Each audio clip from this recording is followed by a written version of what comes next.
have to comment like this. Just firstly, thank you so much.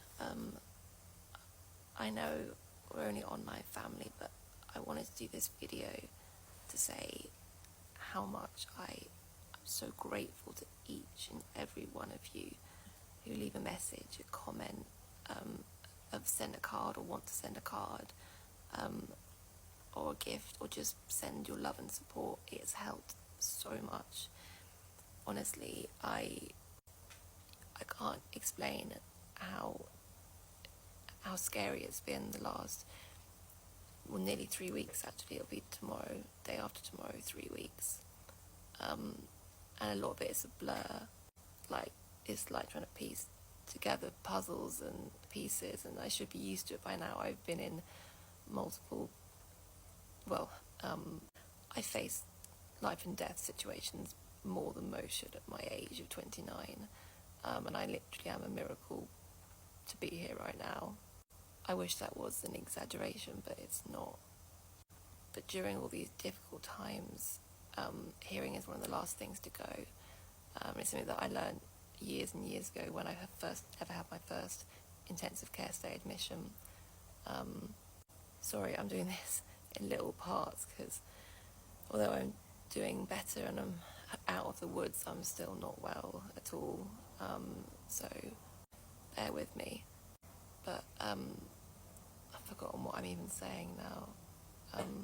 Yeah, the hearing. So my mum and Elliot read me out your comments and messages, and they've been using my phone for me, and Elliot's been doing my social media and helping me, and Mum too. And hearing those messages and comments just meant everything, to know that I wasn't on my own and that I could keep on fighting, and that people were there thinking of me and praying for me and sending their love and support. And I'm not able to say thank you to every single person because there's so many, but that's why I make these videos. So it's a thank you to you all, a huge thank you, and to show my appreciation and gratefulness to every single one of you who's supported me in any way. It has been really hard, and it is scary, and some people look at me and they're like, you can't have been that sick or that poorly, you look too well. I'm like, it's just my face. But I know the truth, my team know the truth, those who care about me know the truth. And I learned a long time ago, I've not got the energy for people who don't believe me or don't get it or don't want to understand. That's their problem. I wish I was not this sick. Oh my gosh, I wish I wasn't, but I am, and I go downhill very fast, and if you know me, you know that's true. And my body, as the doctors say, it's got used to being so poorly. So I function at a much different level to most people would. But I owe my life to the teams here, and especially critical care, ITU, outreach. They've known me for the last 10 years, but every time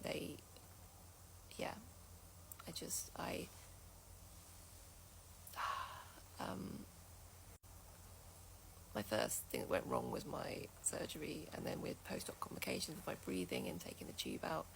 And then unfortunately my Addison's got very, very badly not controlled and wasn't getting better with meds, and then you have seizures, and then it went on to lose consciousness, and other way around, lose consciousness then seizures, and then it can lead on to full-on arrests. And that's not common, it's just my Addison's is quite complicated, and with my other conditions on top, it all is a bad cookie crumble.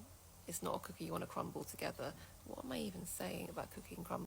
I'm so sorry. I just mean, basically, Addison's alone shouldn't lead to that dangerous side effects, and that late down the line you can intervene a lot earlier and it will stop it, and you'll get the steroids and your fluids and any extra electrolytes you need, and you'll be okay. But for me, with my other complications, it's like a bad mix together, if that makes sense.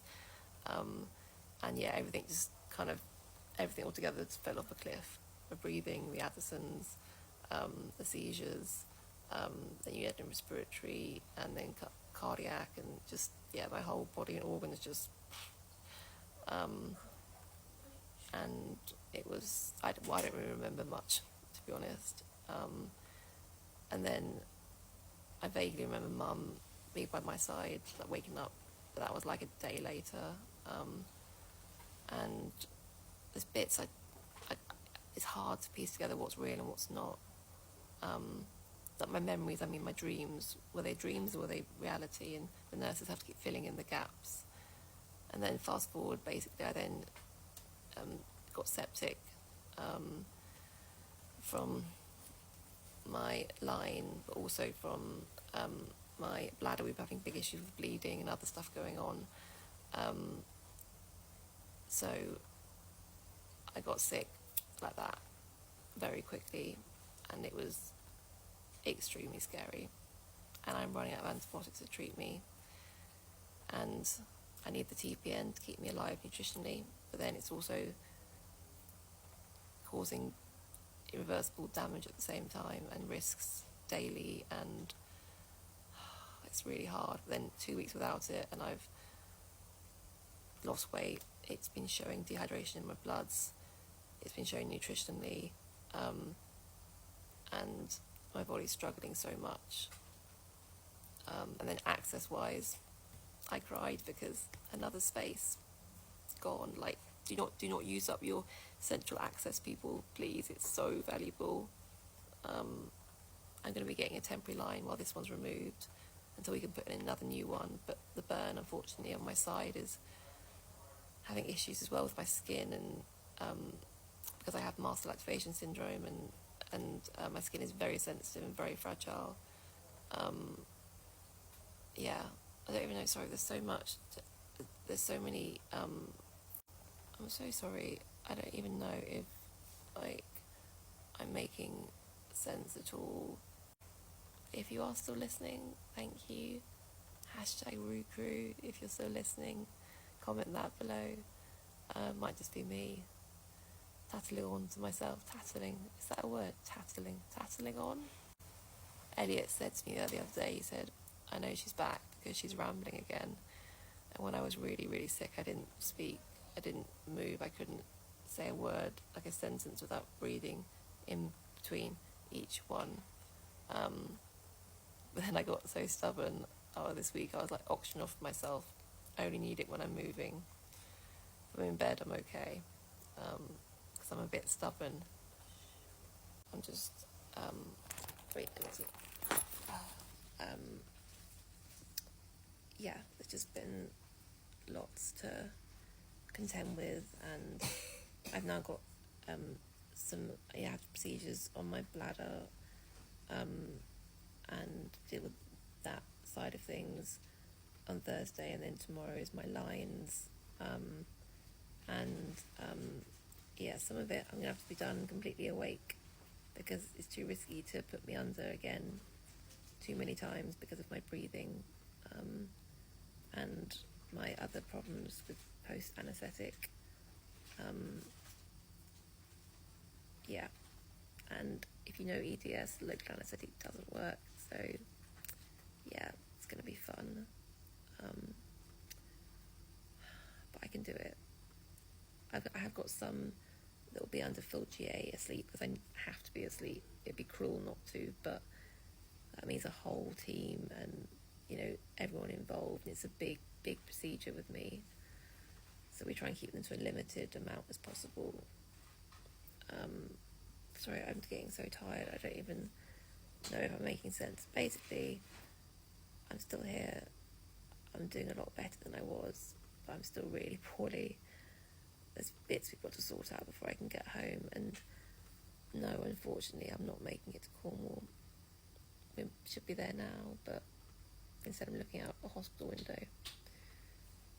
But I turned 30 on August the 12th, and I'm determined to make it. I'm going to make it. Because this time last week, I wasn't sure I would, so yeah. Keep going, keep swimming. Love you all.